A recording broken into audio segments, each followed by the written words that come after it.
जाने कैलाश पर्वत से जुड़े 9 रोचक तथ्य। पौराणिक कथाओं के अनुसार कैलाश पर्वत को भगवान शंकर का निवास स्थान माना जाता है। लोगों का मानना है कि कैलाश पर्वत पर भगवान शिव अपने परिवार के साथ रहते हैं। इसके अलावा कैलाश पर्वत की चोटियों के बीच स्थित झील को मानसरोवर के नाम से जाना जाता है।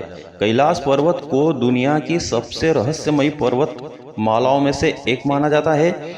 इस वीडियो में हम कैलाश पर्वत से जुड़े 9 रोचक तथ्यों का विवरण दे रहे हैं। भगवान शिव दुनिया के सभी धर्मों के मूल हैं और हिंदू धर्म में भगवान शिव को मृत्यु लोक का देवता माना गया है। भगवान शिव अजन्मे माने जाते हैं। ऐसा कहा जाता है कि उनका न तो कोई आरंभ हुआ है और न ही अंत होगा, इसलिए वे अवतार न होकर साक्षात ईश्वर ही हैं।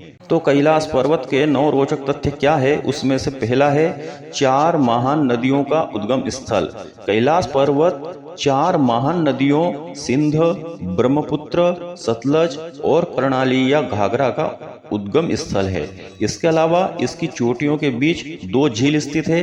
पहला झील मानसरोवर झील, जो दुनिया में सबसे ऊंचाई पर स्थित शुद्ध पानी की सबसे बड़ी झीलों में से एक है और इसका आकार सूर्य के समान है। दूसरी झील राक्षस झील, जो दुनिया में सबसे ऊंचाई पर स्थित खारे पानी की सबसे बड़ी झीलों में से एक है और इसका आकार चंद्रमा के समान है। नंबर 2, मानसरोवर झील में नहाने से पापों से मुक्ति होती है। यदि आप कैलाश पर्वत की यात्रा करते हैं तो मानसरोवर झील में स्नान करने का सबसे उपयुक्त समय प्रातः 3 बजे से 5 बजे का है, जिसे ब्रह्म मुहूर्त के नाम से जाना जाता है।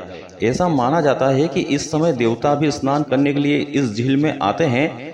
हिंदू पौराणिक कथाओं के अनुसार इस बात का उल्लेख किया गया है कि मानसरोवर झील में पवित्र डुबकी लगाने से पिछले 7 जन्मों के सभी पाप नष्ट हो जाते हैं। नंबर 3, मानसरोवर झील के पिघलने पर मृदंग की आवाज आती है। गर्मी के दिनों में जब मानसरोवर झील की बर्फ पिघलती है तो एक प्रकार की आवाज भी सुनाई देती है।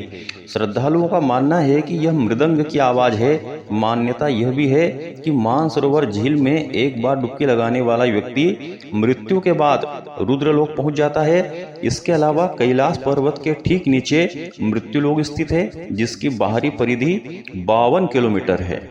नंबर 4, समय तेजी से बीतता है। आप माने या न माने, लेकिन कैलाश पर्वत पर समय बड़ी तेजी से बीतता है। वहां जाने वाले यात्रियों और वैज्ञानिकों ने अपने बाल और नाखूनों को तेजी से बढ़ते हुए देखा है, जिसके आधार पर उनका अनुमान है कि कैलाश पर्वत पर समय बड़ी तेजी से बीतता है। हालांकि वैज्ञानिक अभी तक इसके पीछे के कारणों को ढूंढने में विफल रहे हैं। नंबर 5, रहस्यमय भौगोलिक स्थिति। इस पवित्र पर्वत की ऊंचाई 6714 मीटर है। इसके चोटी की आकृति विराट शिवलिंग की तरह है, जिस पर सालों भर बर्फ की सफेद चादर लिपटी रहती है। कैलाश पर्वत पर चढ़ना निषिद्ध माना जाता है, परंतु 11वीं सदी में एक तिब्बती बौद्ध योगी मिलारेपा ने इस पर चढ़ाई की थी।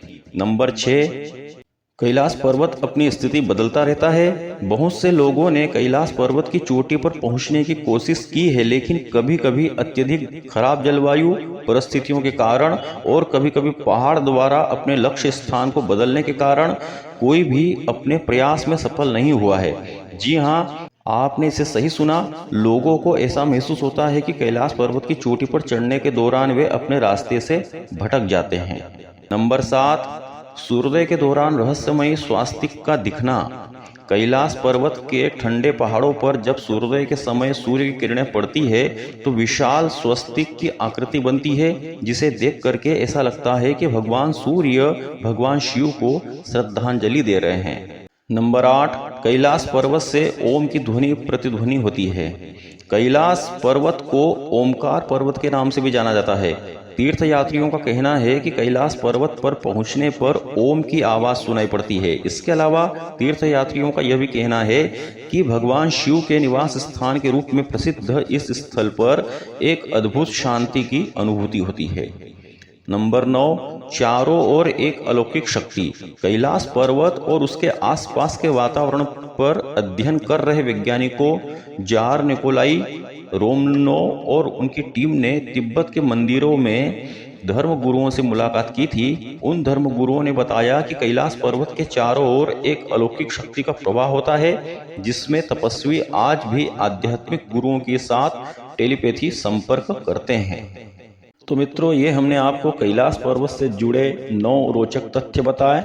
यदि आपको यह वीडियो पसंद आया है तो इसे लाइक करें, इसे शेयर करें और इस चैनल को सब्सक्राइब कर लें। इस वीडियो को देखने के लिए धन्यवाद।